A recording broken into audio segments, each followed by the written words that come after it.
बुल्ढाना जिले में शहर के सिटी स्कैन सेंटर कल से बंद हो गए, जिसमें आम मरीजों को गंभीर आर्थिक नुकसान और मानसिक तनाव का सामना करना पड़ा।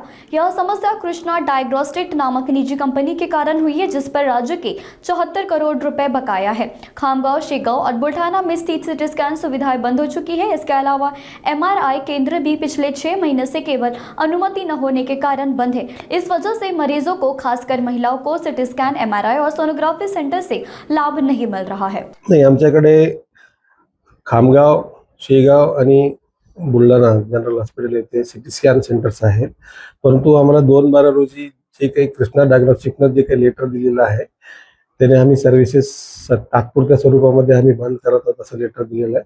तरी पण आम्ही प्रत्येक पेशंट जो येणार आहे त्यांचा सिटी स्कॅन काढतो आहे। आमच्याकडे रेडिओलॉजिस्ट अवेलेबल आहे, ते रिपोर्टिंग पण करून देत आहेत। राहिला बाकीचा एक्सरे तुमच्या प्रत्येक आरएसला एक एक्सरेची सिस्टीम आहे, जी की कृष्णा डायग्नोस्टिक कडनं रिपोर्टिंग होते। आम्ही त्याने रिपोर्टिंग देण्याचं थांबवलेलं असलं तरी आम्ही प्रत्येक पेशंटचा एक्सरे काढतो आहे आणि स्वतः मी चेस्ट फिजिशियन असल्या कारणाने कुठं जर प्रॉब्लेम असेल तर एक्सरे पण मी रीड करत असतो। चेस्ट एक्सरेला जास्त प्रॉब्लेम नाही। शासनाकडे त्या बाबतीमध्ये मला काही डिटेल्स माहित नाही। जर आमचे बिल किती बिल थकीत आहे बरं याच्याबद्दल मला कल्पना नाही।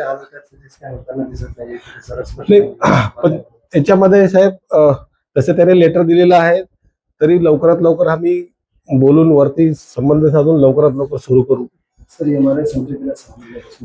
MRI सेंटर जे बंद आहे त्याच्याबद्दल पण जे आमच्याकडे मशीन इन्स्टॉल झालेली आहे, मशीनचं टेक्निकल स्पेसिफिकेशन जे होतं त्याप्रमाणे आम्ही वरी स्टेटला कळवलेलं आहे, तरी आम्हाला स्टेट लवकरात लवकर ते त्याबाबत पण आम्हाला परमिशन देईल लवकरात लवकर ते पण